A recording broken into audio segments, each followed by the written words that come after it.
Assalamualaikum warahmatullahi wabarakatuh. Waalaikumsalam warahmatullahi wabarakatuh. Salam dan bahagia buat Bapak Ibu guru semua. Izinkan kami Istiqomah dan Cecep Sulaiman, calon guru penggerak Angkatan 9 SMA Negeri 70 Jakarta akan melakukan diseminasi budaya positif modul 1.4.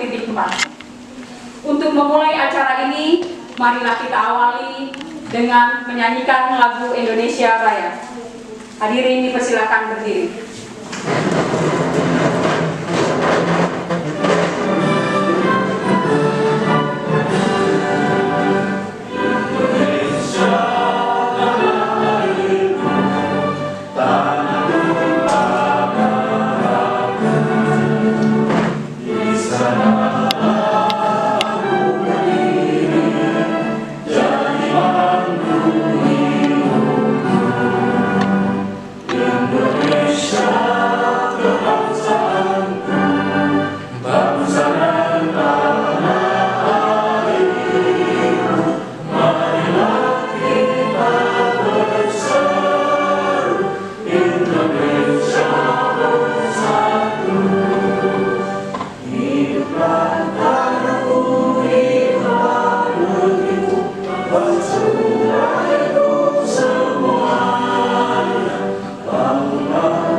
Silakan duduk kembali.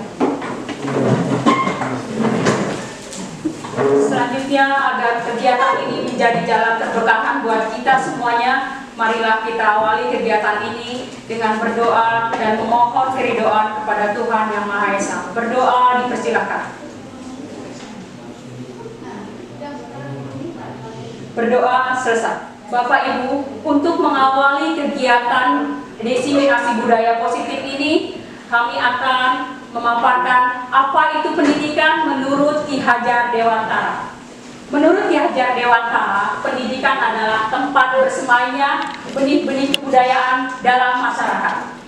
Ki Hajar Dewantara memiliki keyakinan bahwa untuk menciptakan manusia Indonesia yang beradab, maka pendidikan adalah menjadi salah satu kunci utama untuk mencapainya.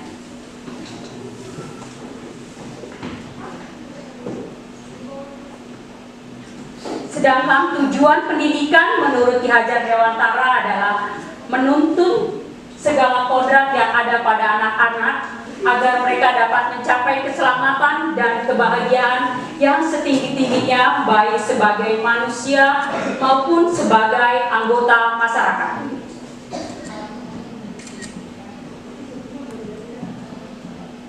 Nilai-nilai yang terdapat di guru penggerak adalah: yang pertama, berpihak pada murid. Nilai ini mensyaratkan bahwa seluruh guru penggerak harus mampu mengutamakan kepentingan murid. Segala keputusan yang diambil oleh seorang guru penggerak harus didasari oleh semangat untuk memberdayakan dirinya serta memanfaatkan aset atau kekuatan yang ada untuk dapat menyediakan suasana belajar dan proses pembelajaran yang positif serta berkualitas bagi murid. Yang kedua adalah mandiri.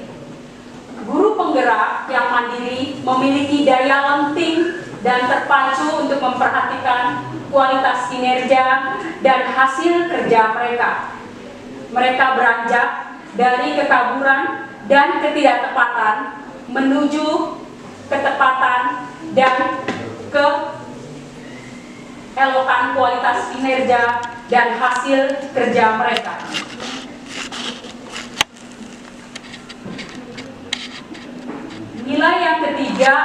adalah reflektif. Nilai reflektif layaknya adalah model mental yang diharapkan menumbuh pada guru penggerak, di mana mereka senantiasa memanai segala pengalaman yang terjadi di sekelilingnya, baik yang terjadi pada diri sendiri maupun pihak lain secara positif, apresiatif, dan produktif. Nilai selanjutnya adalah kolaboratif. Nilai kolaboratif berarti seorang guru penggerak harus mampu senantiasa membangun daya sanding. Mereka memperhatikan pentingnya saling ketergantungan yang positif terhadap seluruh pihak pemangku kepentingan, baik yang berada di lingkungan sekolah maupun yang berada di luar sekolah.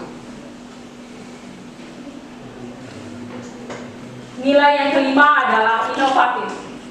Guru penggerak harus mampu senantiasa memunculkan gagasan segar serta tepat guna. Dengan demikian, nilai inovatif ini mengisyaratkan penguatan semangat ko-kreasi atau gotong royong dan pemberdayaan aset dan kekuatan yang ada di sekolah untuk dapat mewujudkan visi bersama.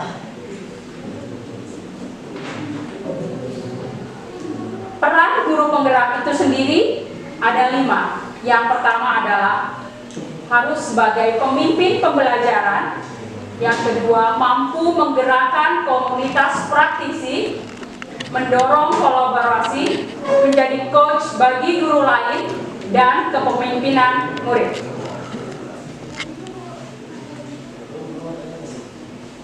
Untuk selanjutnya adalah terkait dengan disiplin positif. Akan disampaikan oleh rekan saya, Bapak Cecep Sulaiman. Mau ice breaking dulu, Bu Isti? Boleh? Oke, ice breaking dulu ya. Ya, untuk memisahkan ini ya. Ice breaking dulu Bapak Ibu ya. Siap. Ya. Bapak Ibu boleh tepuk tangan dulu. Tepuk satu itu di tengah. Tepuk satu. Tepuk dua di kanan satu, di kiri satu. Yuk, tepuk dua. Tepuk tiga. Kanan kiri tengah. Tepuk tiga. Sekali lagi. Tepuk tiga. 2 kali tepuk 3.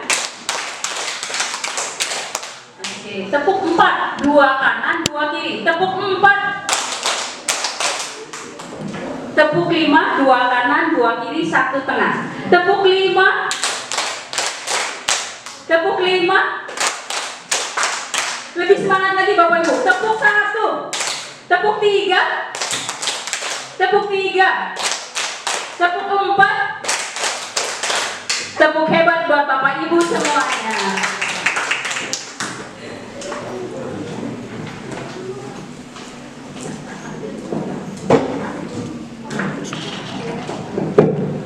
Ya, tes 1.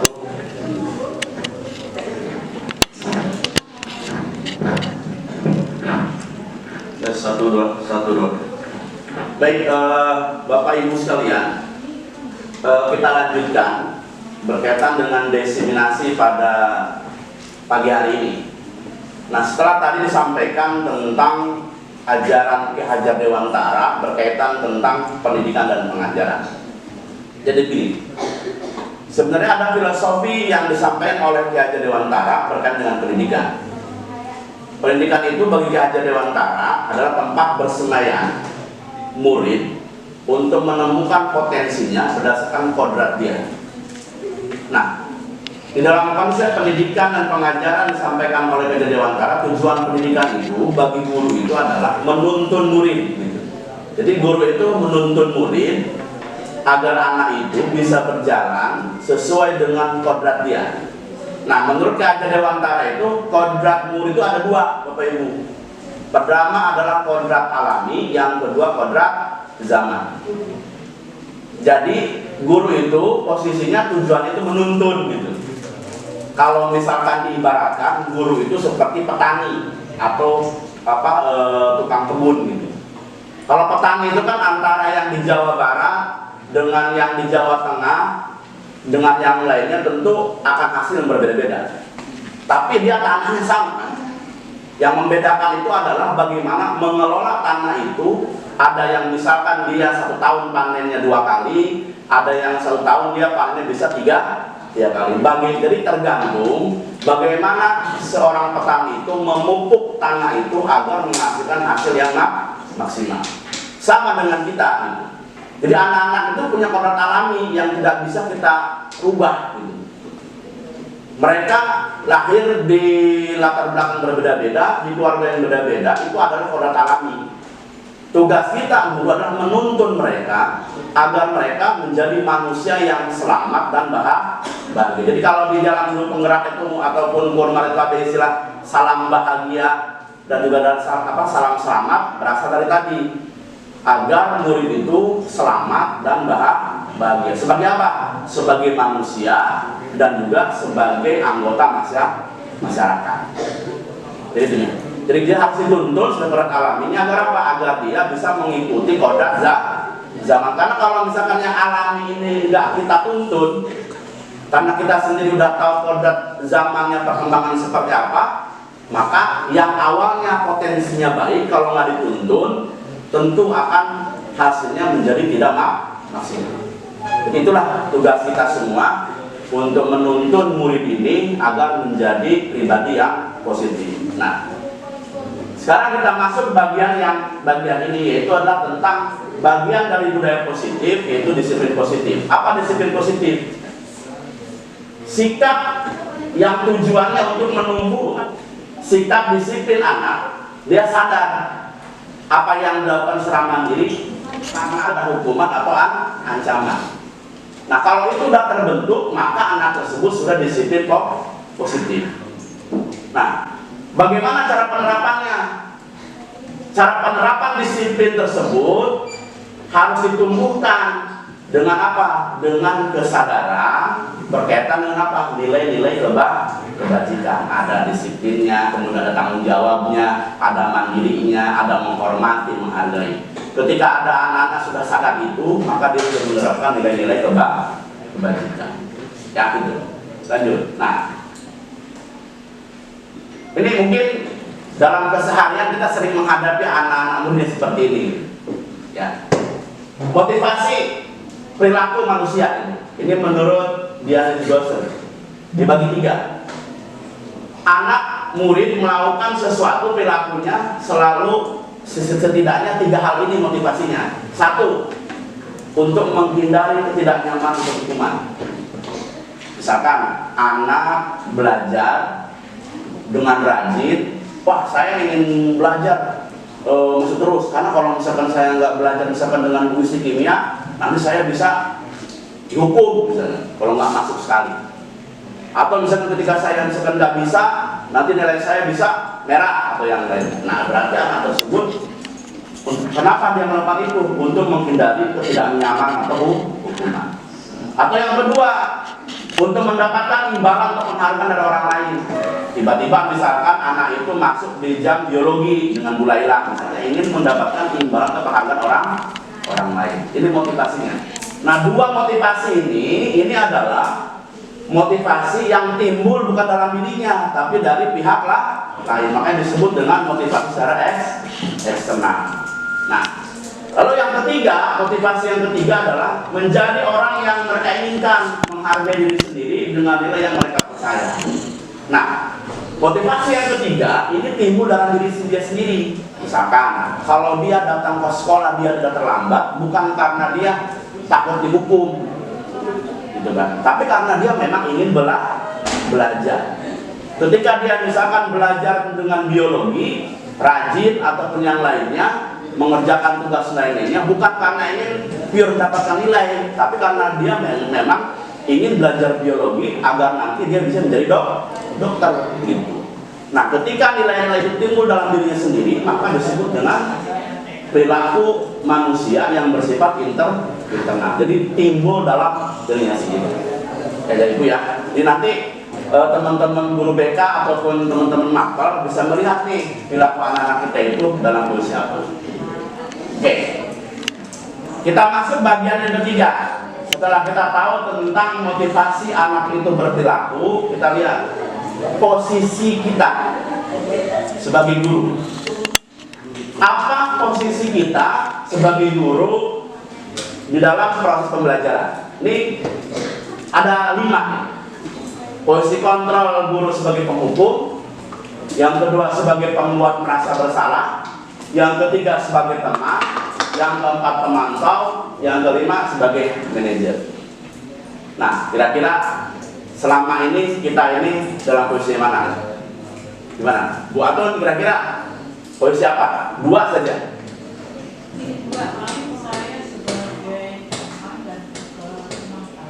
Teman dan pemantau. Bu Fitri? Teman pemantau. Bu Eka? Sama pemantau. Kalau Pak Mamat? Manajer dan teman. Pak Istan? Saya teman. Teman. Kalau Inang gimana Inang? Kira-kira yang 5 nih? 2 aja. Teman dan manajer.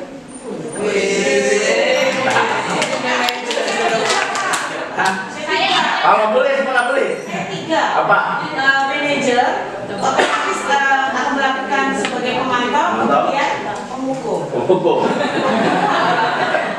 Jadi 3. Nah, nanti kita lihat nih, apakah posisi kita itu sebagai penghukumkah, pembuat merasa bersalahkah, temankah, pemantau-kah, atau manajerkah? Kita lihat tayangan berikut. Silakan Misi.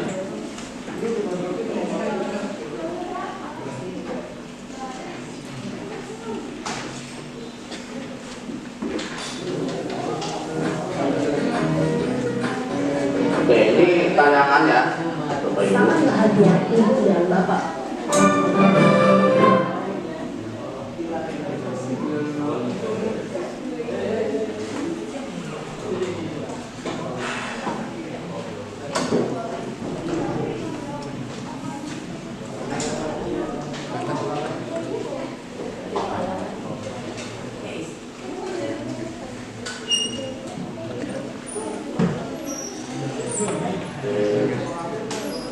Ya. Dalam proses perjalanan 5 posisi kontrol guru adalah 5 posisi manajer. Ini pertama. Ini contoh guru sebagai penghukum. Naren, sini kamu. Selalu terlambat. Kamu deh, pasti terlambat. Pakmu, saya Apa? Apa coba? Alasan kamu apa lagi? Kapan sih kamu tidak terlambat? Ya. Malas sekali ya kamu jadi anak. saya Dasar pemalas. Gak kapok-kapok sih kamu. Sudah berapa kali terlambat? Sana, kamu keliling lapangan basket 2 kali. Padahal guru BK. harus ke lapangan basket, Bu. Kenapa? Kamu melawan ibu. Berani-beraninya jawab. Sudah terlambat, masih berani jawab pula. Sekarang, keliling lapangan basket 5 kali sekalian. Biar kapok. Cepat. Pergi sana ke lapangan basket. Posisi penghukum biasanya berbicara dengan nada tinggi, menghardik, menunjuk-nunjuk, menyakiti, dan menyindir. Nah, ini contoh posisi penghukum. Jadi biasanya penghukum itu suaranya tinggi gitu. Kadang-kadang bentak-bentak, kadang-kadang tangannya begini. Kalau misalkan udah ngebentak, kalau tangan belum begini, belum abdol. Apa begini? Gitu. Atau begini gitu kan. Jadi begini. Jarang begini gitu kan. Misalkan penghukum gitu. Nah, jadi hukuman itu bisa verbal, jadi verbal tadi misalkan pemalas. Dengan verbal gitu, pemalas. Kemudian misalkan nggak tahu diri gitu kan. Dan lain sebagainya, atau bersifat fisik gitu, seluruh lapangan, padahal yang bersangkutan bukan guru olahraga, bersangkutan guru mata pelajaran yang lain. Nah, akibatnya apa dengan posisi penghukum ini? Pertama adalah anak itu bisa dendam, Bapak Ibu. Gitu. Kenapa? Karena dia belum dikasih ngomong, baru ngomong aja langsung dikantor. Baru mau ngasih alasan langsung biasanya gitu kan kalau ngomong itu. Dia belum ngomong apa-apa udah langsung panggung, pokoknya salah gitu. Apa yang dia omongkan pokoknya salah. Itu kalau misalkan posisi sebagai hukum pertama itu dia akan jadi denda. Yang kedua, kalau misalkan yang hukumnya itu guru mapel, dia nggak akan suka dengan guru itu, dengan mapel itu.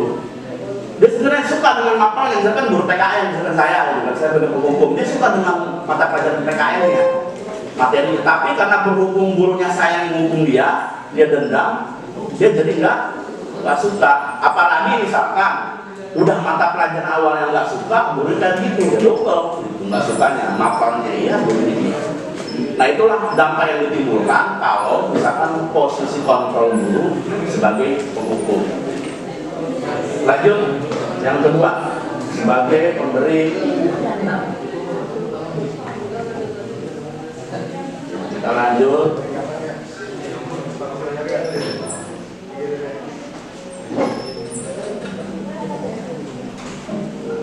Masih kasus yang sama.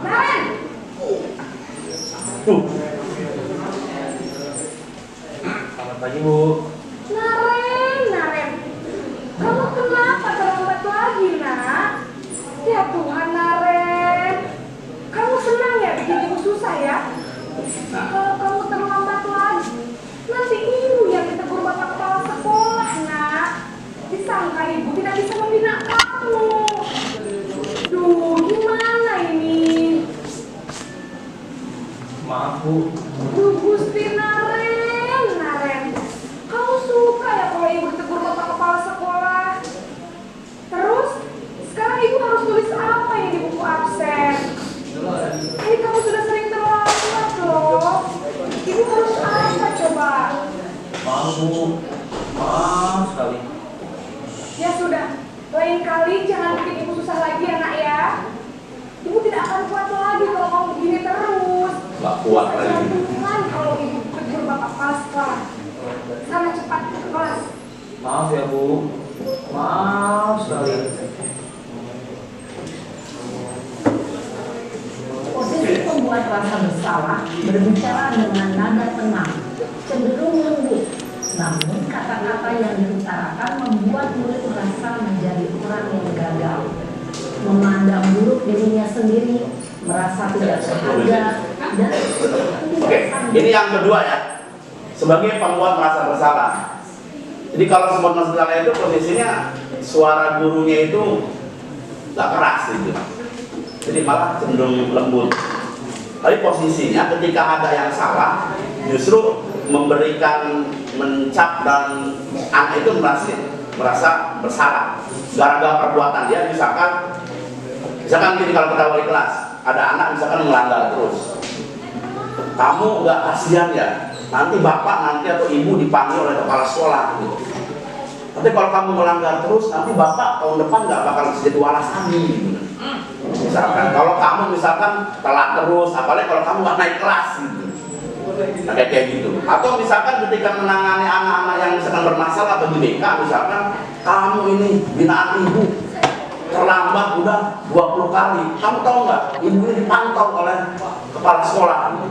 Dititipin kalau misalkan sekolahnya harus 0, kamu terlambat misalkan. Tapi gara-gara kamu nih, bisa-bisa ibu nanti dipindahin dari 10. Nah, posisi ini posisi adalah membuat anak merasa bersalah. Nah, ini kategorinya adalah kategori kontrol secara negatif yang diberikan kepada murid. Oke, lanjut, kita masuk bagian yang ketiga. membahagiakan orang lain.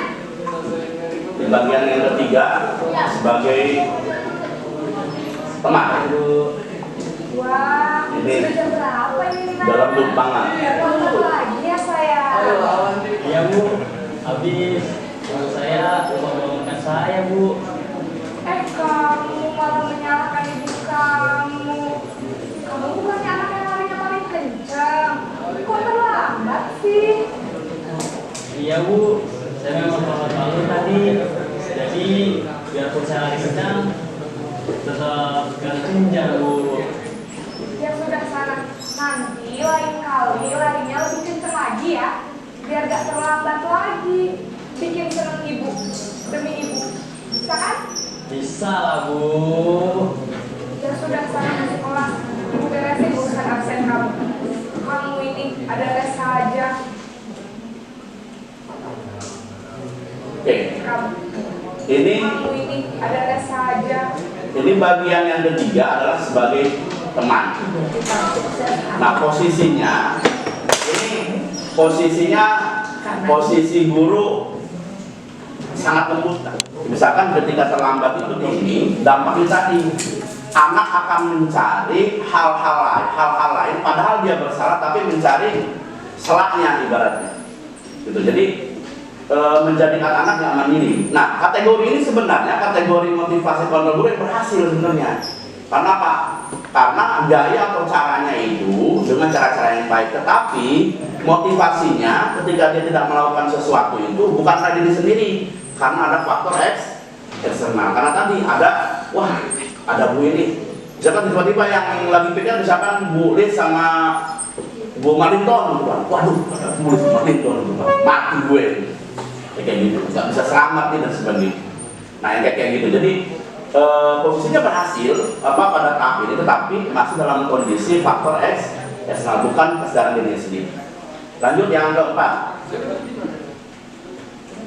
Nah, lanjut ya. Yang keempat ini apa tadi? Pemantau. Nah,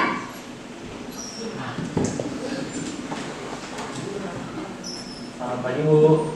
nah ya, apa peraturan sekolah kita tentang jam berapa kita harus masuk sekolah, Nak? Kita harus di sekolah jam 7, Bu. Iya betul, sekarang sudah jam 7.20. Kalian sudah tahu konsekuensinya jika terlambat hadir? Paham, Bu. Saya harus tinggal kelas pas jam istirahat selama 20 menit. Iya benar, konsekuensinya demikian. Jadi nanti jam 9.30 pas istirahat, kamu harus tinggal di kelas, kerjakan tugas tambahan untuk ketertinggalan kamu, ya? Baik, Bu. Lanjut. Posisi pemantau mengandalkan penghitungan atau data untuk mengontrol murid. Guru mengarahkan murid berdasarkan peraturan dan konsekuensi. Seorang pemantau menunjukkan bahasa tubuh dan ekspresi wajah yang datar dan cenderung formal. Stop. Oke, nah ini sebagai pemantau Bapak Ibu. Jadi ketika ada seorang yang bersalah melakukan tindakan misalkan pelanggar aturan sekolah, posisinya akan dihubungkan dengan aturan atau hukum yang ada. Gitu. Jadi ketika anak misalkan melakukan sesuatu itu karena dia takut dihukum dengan aturan yang ada. Nah, dengan kondisi ini sebenarnya anak posisinya akan menghitung, misalkan gini. Terlambat misalkan, kalau terlambatnya misalkan 6 kali, maka dia akan dipanggil oleh orang tuanya misalkan. Tapi ketika dia misalkan bisa menghitung gitu kan, wah saya kan baru terlambat 2 kali, nah saya terlambat aja. Jadi dia akan menghitung gitu, wah baru terlambat 3 kali, kan nggak bisa dipanggil orang tua. Kayak gitu. Jadi dia terlambat, dia tidak melakukan sesuatu pelanggaran itu bukan karena kesalahan diri sendiri, tapi dia bisa menghitung. Oh kalau misalkan begini, misalkan, oh nanti kalau misalkan, melakukan sesuatu tindakan misalkan merokok gitu kan. Kalau misalkan merokoknya 4 kali nanti dikirim ke panti gitu kan. Baru 4 kali, pas saya kan baru sekali, nah besok merokok lagi di WC. Dia akan menghitung. Nah, posisi kontrol seperti ini, posisi ini sebenarnya berhasil Bapak Ibu. Berhasil sebagai kontrol seorang guru, tetapi motivasinya masih motivasi secara eksternal. Ada motivasi karena menghindari konsekuensi hukuman gitu. Jadi bukan karena posisinya dia sedang dia, sehingga dia bertindak tidak melanggar aturan. Ya. Oke, sekarang kita bagian yang terakhir.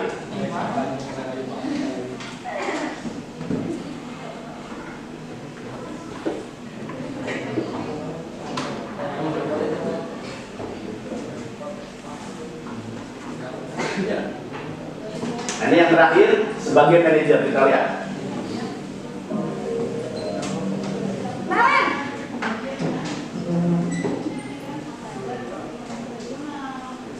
Bu. Selamat pagi, Naren. Maaf Bu, saya terlambat. Iya, sekolah masuknya jam 7, sekarang sudah jam 7.20. Jadi sekarang bagaimana ya, Naren? Maaf Bu, saya lupa setel alarm saya semalam. Baiklah, menurut kamu, keyakinan sekolah yang mana yang perlu kamu tingkatkan? Menghargai diri sendiri dan orang lain mungkin ya Bu. Setuju. Jadi, apakah Naren meyakini prinsip saling menghormati tersebut? Iya Bu, saya meyakininya. Apakah Naren bersedia memperbaiki masalah keterlambatan ini? Bersedia Bu. Bagaimana kamu akan memperbaiki masalah keterlambatan ini? Saya akan coba untuk tidak lupa menyetel alarm saya Bu. Baik, kalau Naren lupa menyetel alarm di rumah, ada orang yang kira-kira bisa bantu mengingatkan tidak? Ada Bu, kakak saya, Kak Emma. Ada lagi selain Kak Emma? Selain Kak Nanti Emma, ada yang membantu. ada ibu saya. Baik, jadi yang mengingatkan Naren adalah Kak Emma dan Ibu Alia. Kira-kira akan mulai setel alarm kapan nih, Naren? Setelah pulang sekolah, akan segera saya lakukan. Baik, jadi Naren akan setel alarm untuk bangun besok pagi dan akan diingatkan oleh kakak dan ibunda Naren ya. Ada lagi yang mungkin perlu dilakukan Naren agar tidak terlambat bangun lagi. Tidak ada Bu. Baik Naren, terima kasih untuk kerjasama kamu. Sekarang kamu perlu kembali ke kelas untuk belajar. Baik Bu, terima kasih. Posisi manajer adalah posisi kontrol yang disarankan untuk membimbing murid memiliki sikap disiplin yang positif, yaitu murid yang bertanggung jawab dan dapat Oke, ini posisi manajer Bapak Ibu ya. Posisi manajer itu dengan posisi yang suara yang netral sebenarnya. Jadi posisi manajer itu bukan berarti dia suaranya lembut gitu kan. Kemudian kayak melindungi dan sebagainya, tidak sebenarnya. Di posisi itu netral, lembut tidak, keras pun tidak. Jadi jangan dianggap bahwa posisi manajer itu posisinya nggak tegas gitu. Dan jangan juga posisi manajer itu orang yang terlalu tegas atau orang yang terlalu keras secara ngomong, enggak. Justru dia di tengah-tengah. Nah, posisi manajer itu, jadi posisinya ketika ada anak yang melakukan tindakan-tindakan pelanggaran, itu harus kita pacu biar dia berpikir satu, nilai-nilai apa yang memang sudah dia lakukan yang memang itu dia sadar bahwa itu salah. Misalkan ketika dia terlambat itu nilai apa yang dia langgar gitu kan. Tentu dia bilang tidak bisa menghargai waktu dan juga menghargai orang lain. Setelah itu nggak selesai di situ Bapak Ibu, kita juga harus menyelesaikan kenapa dia telat kan itu. Jangan sampai kenapa kamu telat, udah begitu doang, atau kenapa kamu telat, apa yang kamu langgar, melanggar aturan, udah suruh masuk kelas, enggak. Kita harus kenapa telat, alasannya apa? Apakah alasannya tadi karena telat bangun, karena alarmnya nggak dinyalain, apakah misalkan karena faktor ada kecelakaan, ataukah misalkan bangunnya siang karena apa? Karena tidurnya larut malam atau pagi. Nah itu harus ditelusuri gitu kan, dicari solusinya gitu. Jangan cuma dia cerita doang tapi nggak kita kasih solusinya, kemudian dipantau gitu. Jangan sampai dia ngasih solusi tapi nggak kita pantau, kemudian nggak kita kasih misalkan kira-kira kapan mulainya, kan gitu. Dia bilang janji Bu besok saya akan mulai untuk minta alarm saya, nanti akan menolong saya itu adalah kakak saya dengan ibu saya. Berarti nanti guru tersebut ataupun yang sebagai manajer tadi itu harus dia berkomunikasi dengan orang itu adalah kakaknya agar memantau anaknya itu ketika di rumah bisa menyetel alarm. Nah, posisi kontrol ini udah mandiri Bapak Ibu anak-anak, udah mandiri, kemudian dia berperilaku bertanggung jawab dari diri sendiri, berarti sudah timbul dalam diri sendiri atau bersifat internal. Jadi begitu Bapak Ibu ya.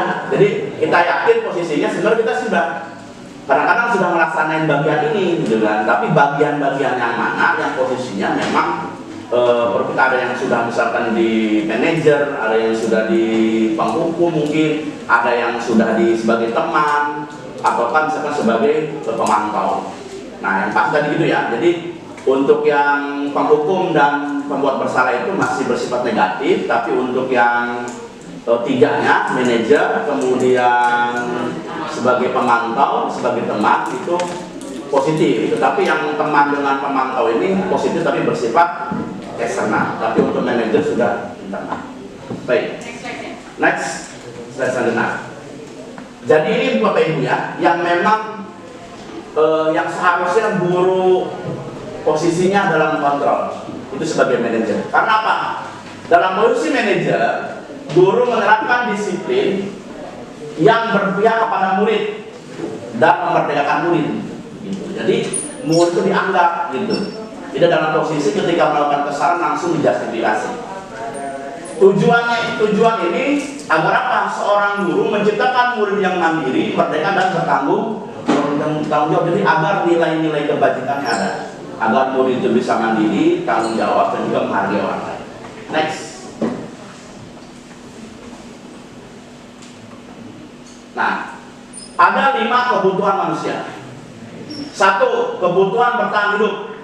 Bertahan hidup berarti seorang guru, seorang manusia itu memiliki kebutuhan bersifat fisiologis dan juga biologis. Ya. Yang kedua, rasa kasih sayang dan rasa cinta dan diterima oleh orang lain. Nah, ini diperlukan agar apa? Agar orang itu bisa kuat. Karena apa? Karena dia butuh orang lain, butuh pasangan hidup, butuh teman dan sebagainya. Sebentar lagi ada yang mau punya pasangan hidup kan? Gitu kan?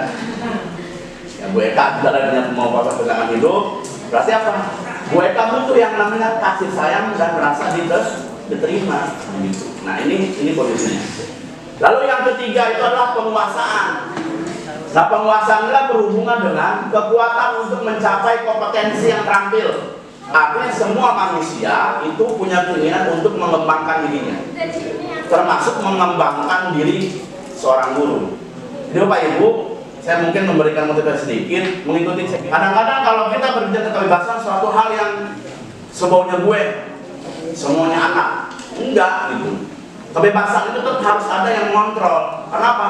Prinsipnya kebebasan itu dimaksud untuk apa? Biar murid itu mandiri, kemudian memiliki pilihan dan mampu mengendalikan arah dirinya sendiri. Jadi yang namanya kebebasan itu bukan berarti semaunya dia. Karena esensi kebebasan itu agar apa? Agar murid bisa mandiri. Lalu yang kelima, kesenangan. Setiap manusia kan perlu kesenangan kan? Misalkan teman-teman kemarin kan setiap sebulan tuh ya healing ya. Kemarin ke mana? Ke Guci. Nah, ini bagian ini. Kenapa? Itu bagian dari kebutuhan dasar manusia gitu kan. Ada kesenangan, untuk mencari kesenangan misalkan bisa healing kemana dan sebagainya, itu ada masalah. Kemudian manusia dia bermain gitu. Jadi kalau ada misalkan pembelajaran sambil main, anak-anak belajar sambil main, karena itu kebutuhan manusia. Tertawa, kemudian tersenyum, itu bagian dari kesenangan dan kebutuhan manusia. Jadi itu ya berkaitan dengan kebutuhan manusia. Lanjut. Nah, kalau kita belajar, sebelum belajar kita tentu bikin yang namanya aturan kelas kan.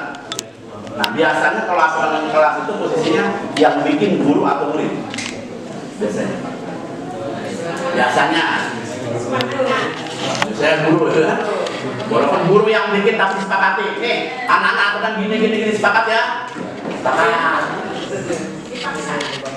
Dipaksa untuk sepakat gitu kan.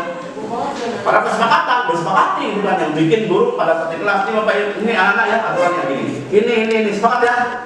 Tanpa anak-anak diberikan waktu untuk melihat ataupun mendiskusikan isinya. Nah, sekarang kita lihat apa kesepakatan kelas. Kesepakatan kelas itu adalah kesepakatan antara murid dan guru sebelum proses belajar berlangsung. Satu lagi, keyakinan kelas atau kesepakatan kelas itu bersifat abstrak daripada peraturan, sehingga pernyataannya bersifat universal. Nah gini, kalau pernyataan kelas atau peraturan kelas suka ada kata-kata dalam posisi kesepakatan kelas itu harus dengan narasi ataupun kalimat positif baik. Kalau misalkan anak yang misalkan gini, kalau anak itu tidak boleh telat di kelas, apa redaksinya? Tidak boleh terlambat masuk kelas kan? Jadi tepat waktu. Harusnya apa? Hadir tepat. Atau di sekolah dilarang merokok. Itu kalimat negatif kan? Dilarang merokok. Harusnya apa? Merokok merusak kesehatan. Sama, dilarang terlambat. Apa kata-katanya? Datang tepat waktu. Jadi narasi-narasi kesepakatan kelas itu harus bersifat bentuk kata-kata yang positif.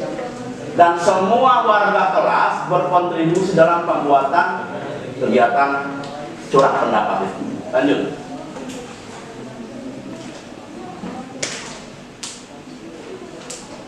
Nah ini contoh, satu contoh ketika pembuatan keyakinan kelas. Ini kan keyakinan kelas. Nah, ini contohnya Bapak Ibu ya, keyakinan kelas. Jadi ada peraturan kelas yang harus dikaitkan dengan nilai-nilai kebajikannya. Contoh misalkan, hadir di kelas tepat waktu. Nilainya apa? Nilainya adalah nilai disiplin.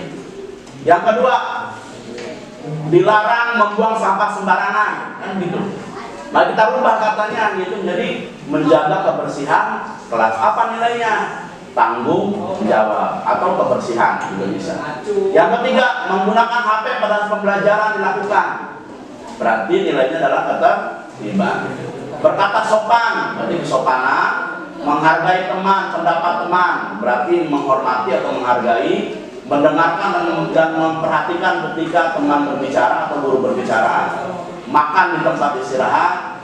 Izin jika keluar kelas. Tertib menggunakan seragam sekolah, berarti ketertiban. Kemudian mengerjakan penugasan PR, bertanggung jawab.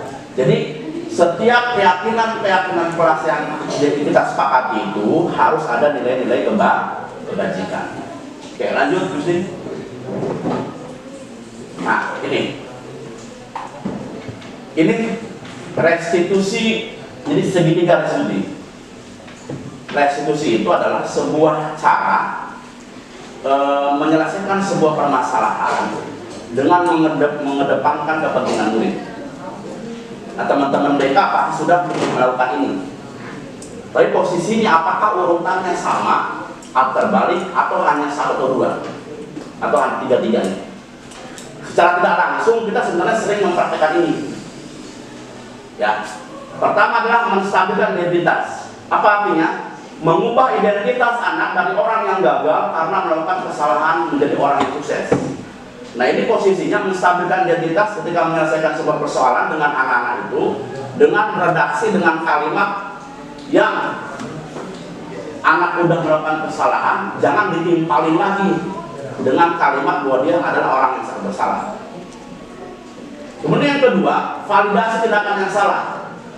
Guru memvalidasi sikap yang tidak baik yang bertentangan dengan aturan yang ada, namun sebetulnya tujuannya apa? Menunjukkan bahwa guru memahami alasan di balik murid. Jadi ketika anak itu melakukan kesalahan, kita tahu alasannya.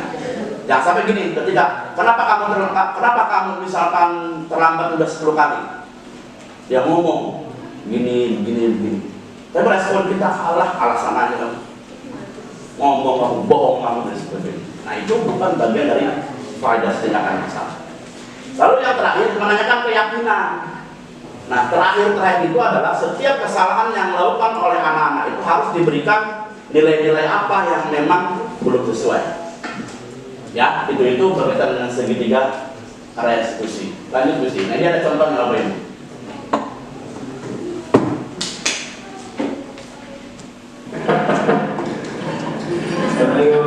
Waalaikumsalam. Silakan duduk Ali. Ini Ali ya. Kelas 10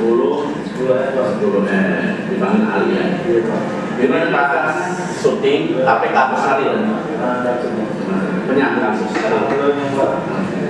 Belajar di mana kan? Tidak terlalu ajar di mana? Jadi begini, 2 hari yang lalu Bapak dapat informasi ini dari security juga kasih selama 1 kali security sekolah tidak ada di Pak. Kira ada apa?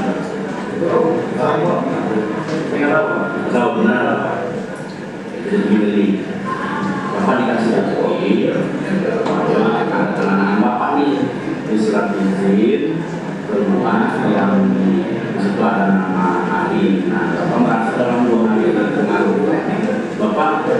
tidak ada tantangan sama sekali di sini sekolah. Bagaimana? Saya ingin masuk ke dalam kantor, saya dulu di luar. Kamu mau kemana? Buat mengerja SMP Pak. SMP. Emang posisinya mau hari diambil? Dari itu kecil juga Pak. Tapi apa yang ini? Salah nggak masuk dalam? Saya salah Pak. Kenapa masuk dalam? Karena saya ada di luar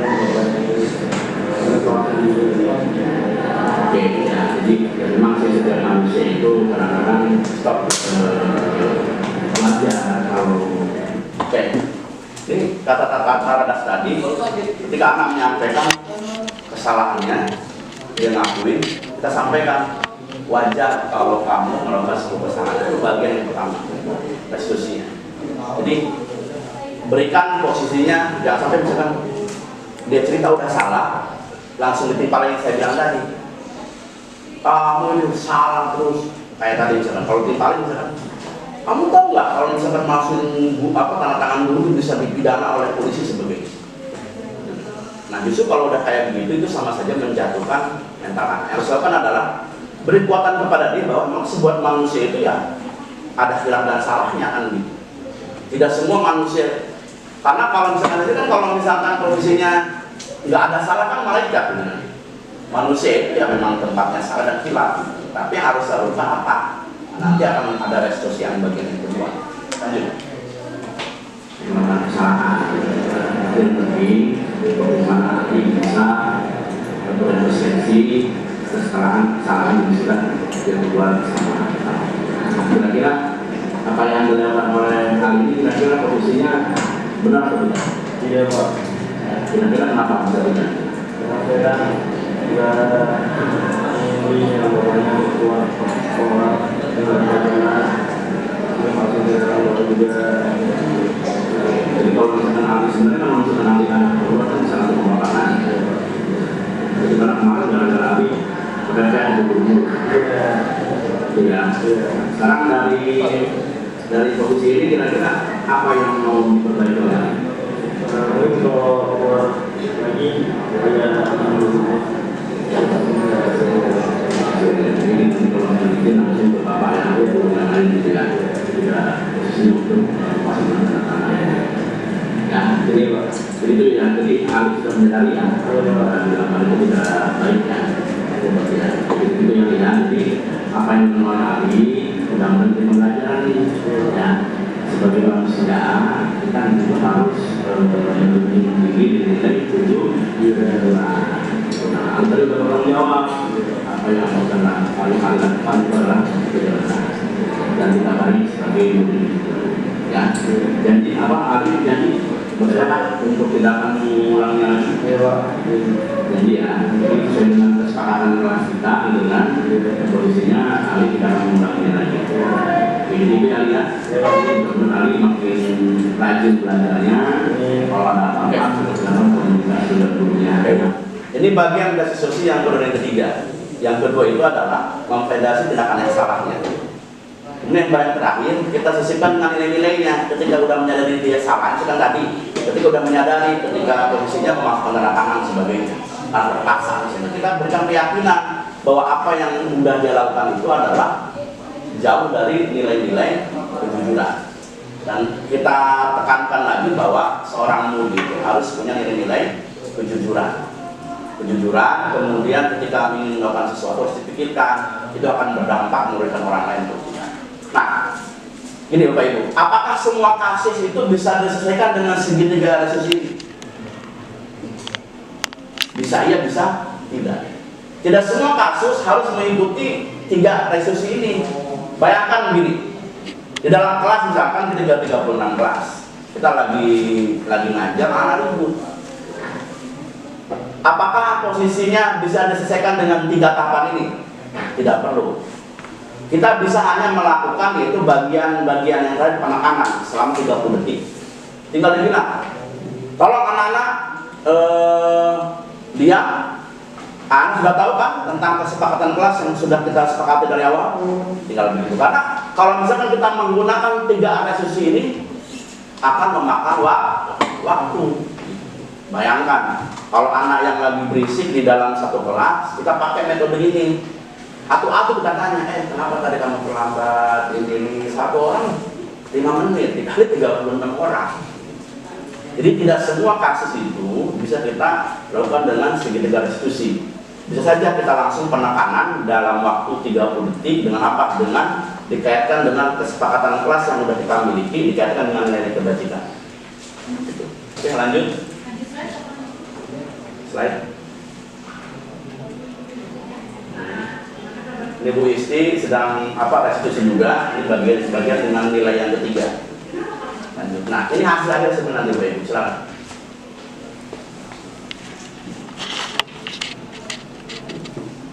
Boleh.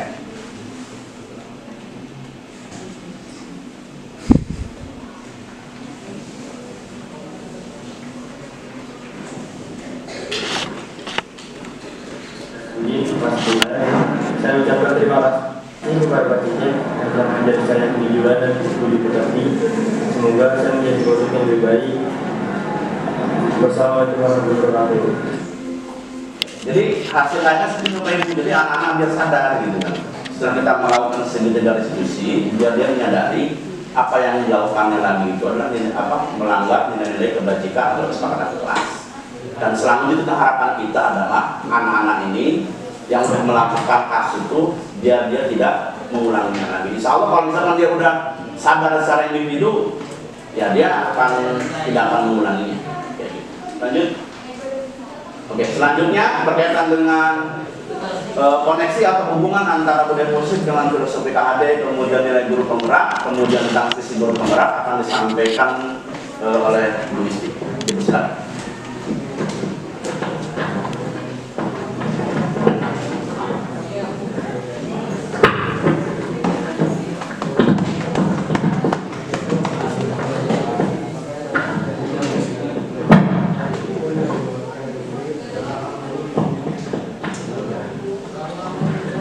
Ibu dikit lagi ya, tinggal 5 slide lagi.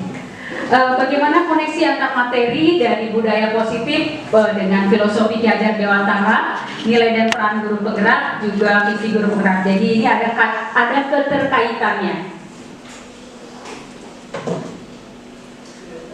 Kaitan antara budaya positif dengan filosofi Ki Hajar Dewantara adalah dengan kita bisa menjalankan budaya positif di sekolah, maka insya Allah akan terwujud filosofi pendidikan menurut Ki Hajar Dewantara, di mana Ki Hajar Dewantara menekankan bahwa pendidikan yang berpihak kepada murid akan dapat mengembangkan potensi yang ada di dalam murid kita.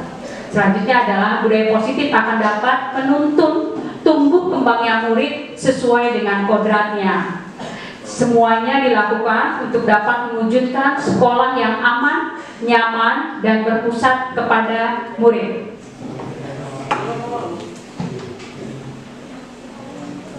Hubungan antara budaya positif dengan nilai dan peran guru penggerak adalah budaya positif dapat terwujud jika seorang guru memiliki nilai-nilai guru penggerak, yaitu berpihak kepada murid, mandiri, reflektif, kolaboratif, dan inovatif. Budaya positif juga dapat terwujud dengan adanya kolaborasi dengan semua komponen sekolah, dengan adanya keyakinan sekolah yang sudah disepakati bersama untuk dapat dijalankan dengan segala penuh kesadaran. Sedangkan hubungan budaya positif dengan visi guru penggerak adalah perubahan yang diinginkan adalah dapat terbentuk budaya positif untuk mewujudkan murid yang memiliki karakter yang baik, mandiri, kreatif, dan inovatif dalam menyongsong persaingan global. Budaya positif merupakan bagian yang penting dalam mencapai nilai-nilai kebajikan. Hal ini adalah sesuatu yang sangat berharga baik bagi murid agar menjadi murid yang berkarakter positif, mandiri, dan berintegritas. Dibutuhkan konsistensi agar murid sepenuhnya melakukan budaya positif dengan penuh kesadaran Jika hal ini dilakukan terus-menerus, maka budaya positif di sekolah tentunya akan diterapkan juga di lingkungan keluarga, juga masyarakat.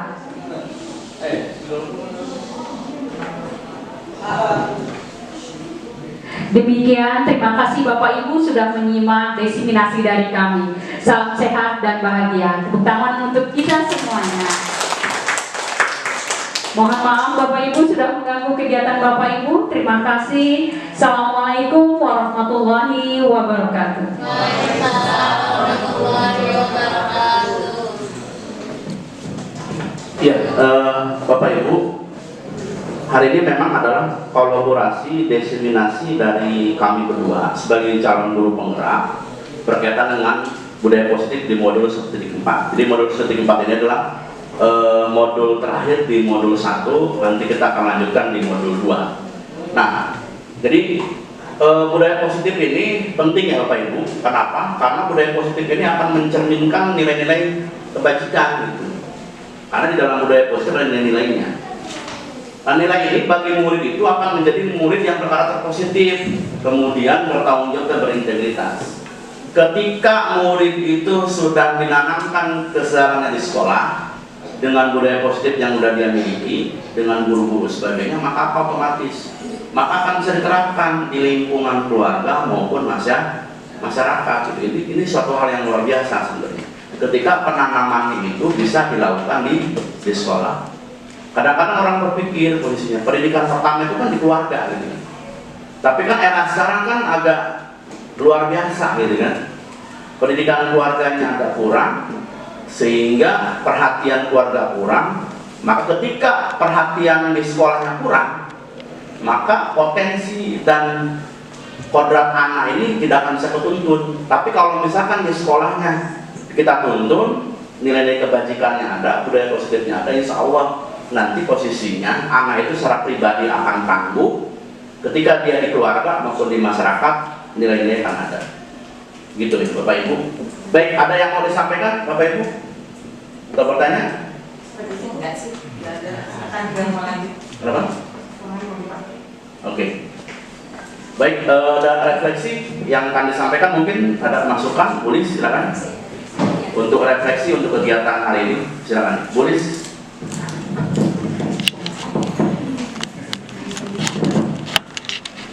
Assalamualaikum warahmatullahi wabarakatuh. Saya mewakili teman-teman guru SMA Negeri 70 menyatakan bahwa kegiatan ini sangat positif dan membuat kita harus berubah. Jadi dengan materi yang disampaikan oleh Pak Cecep dan Istiqomah membuat wawasan kita semakin bertambah, dan satu hal yang harus kita lakukan saat ini, kita seluruhnya berfokus pada siswa. Terima kasih Pak Cecep dan Bu Isti yang telah memberikan pencerahan bagi kita guru-guru SMA Negeri 70 Jakarta. Terima kasih. Sudah Pak? Ya. Sehubungan dengan Bapak Ibu juga ada kegiatan lain dan juga ruangan juga mau dipakai. Kita akhiri sama-sama dengan membaca hamdalah. Alhamdulillahirabbil alamin. Salam sehat dan bahagia. Assalamualaikum warahmatullahi wabarakatuh. Bapak Ibu izin foto dulu ya. Assalamualaikum warahmatullahi wabarakatuh. Waalaikumsalam warahmatullahi wabarakatuh. Bagaimana kabar kamu semua hari ini? Alhamdulillah. Semuanya lengkap ya? Bangkunya terisi semuanya, tidak ada yang tidak masuk. Hari ini Bu Isti ada di kelas kamu, akan membuat keyakinan kelas. Keyakinan kelas itu seperti peraturan sekolah. Jadi apa-apa yang akan kalian sepakati supaya kedepannya kelas kita menjadi lebih baik dan lebih nyaman ketika kalian ada di kelas ini. Bu Isti akan kasih kertas ini, tiap kelompok 1 silahkan tulis 2 keyakinan kelas. Misalnya, kami yakin Bu, jika kelas kami harus datang tepat waktu, berarti kamu tulis datang tepat waktu. Satu kertas ini berisi 2, paham ya? Yuk, ini 1, ini kelompok ini. Yuk, silahkan diisi. Yo, 2 aja ya.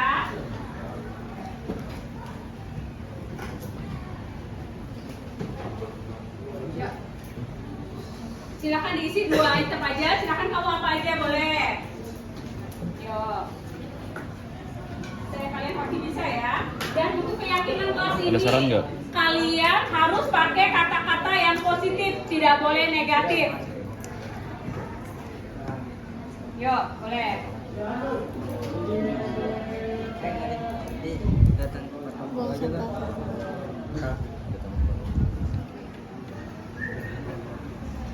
Jangan tidur sembarangan. Yang sudah boleh maju duluan yuk. Yang sudah boleh taruh di depan ini, tempel di sini.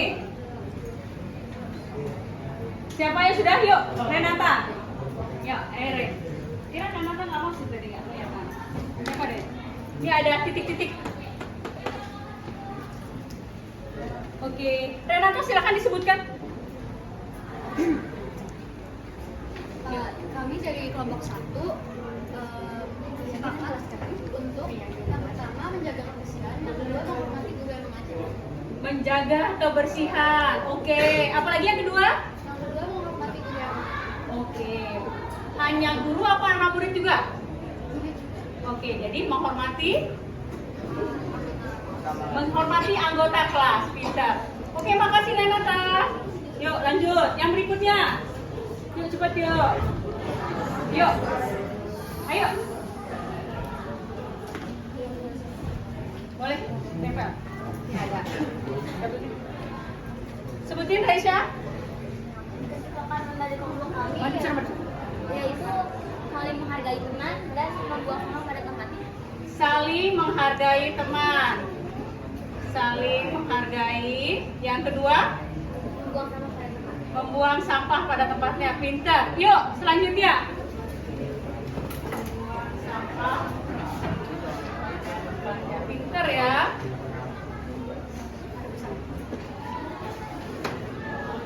Dari kelompok 5, yang pertama itu ada saling menghargai antar sesama. Saling menghargai ya. Antar sesama guru Oke. dan murid. Ya, terus Terus yang kedua ada disiplin. disiplin. Disiplin. Oke, pintar. Kalau yang sama langsung isi checklist ya. Biar nggak ada ban. Yuk.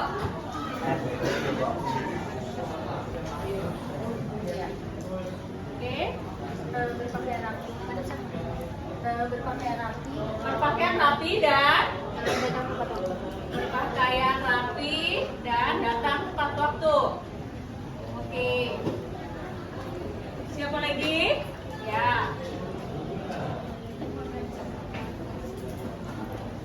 Saling menghargai teman, Saling menghargai teman, terus menyelesaikan tugas tepat waktu. oke. Disiplin berarti ya? Iya. Sip. Oke, lanjut. Terakhir.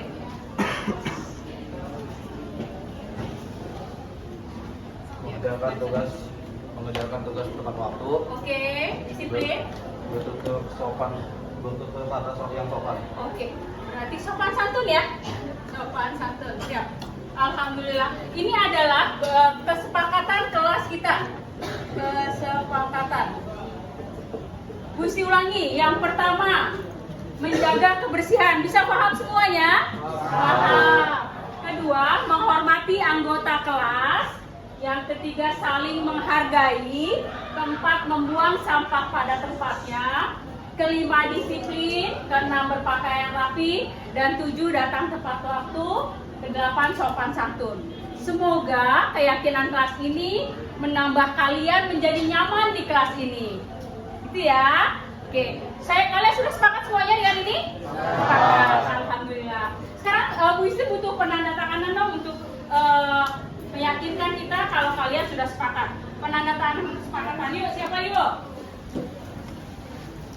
Yuk.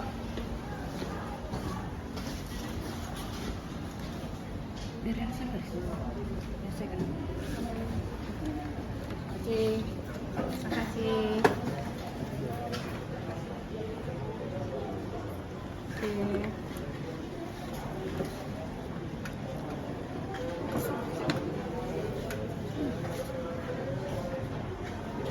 Oke, perwakilannya sudah ya? Siap.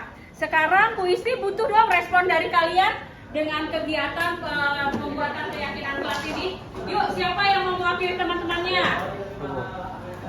Saya Muhammad Danindra dari kelas 10A. Saya berharap saya dan teman-teman semuanya bisa menjalankan keyakinan kelas ini dengan baik. Oke, berikutnya. Saya Bu, saya Sky Bintang dari kelas 10A.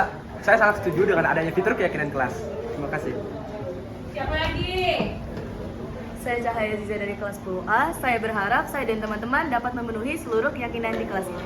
Terima kasih. Yuk, siapa lagi? Saya Muhammad Budal Arafi dari kelas 10A. Menurut saya kesepakatan kelas yang telah kami buat dan setujukan akan mewujudkan lingkungan yang nyaman bagi saya dan teman-teman saya. Terima kasih. Saya Muhammad Dapan Jatno. Kalau menurut saya, semoga di kelas ini bisa pada ikut tertib dalam kesepakatan kelas ini. Udah pas? Gimana kabar kamu? Alhamdulillah baik Bu.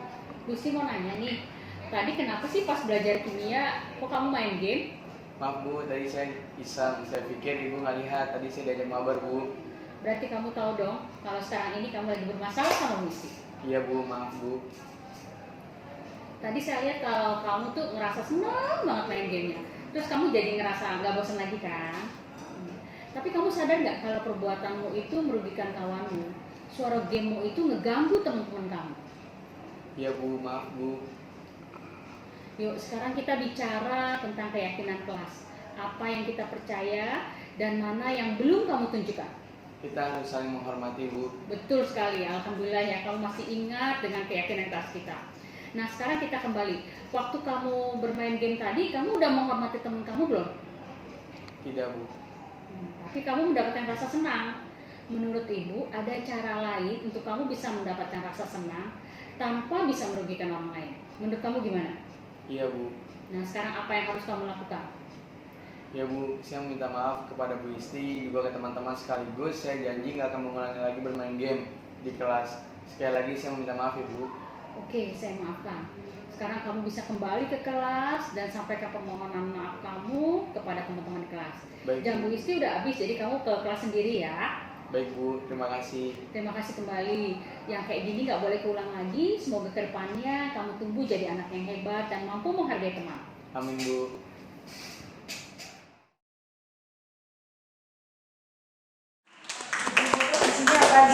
Di sini aja. Kita foto bersama Bu. Ya, sebenarnya di alat ini ada alat. Nggak jadi di sini. Oh, ya, Pokoknya di mana? di sana. Kalau ini kita bisa lanjut dong. Ulang. Menjadi. Kok tahu banget bisa deh.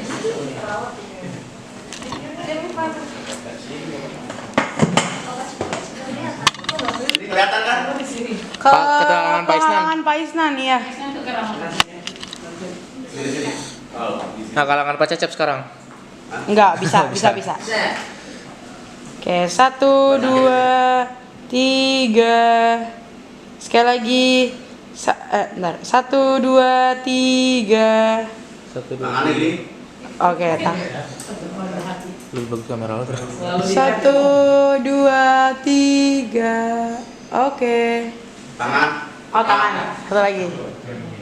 1, 2, 3. Oke. Makasih.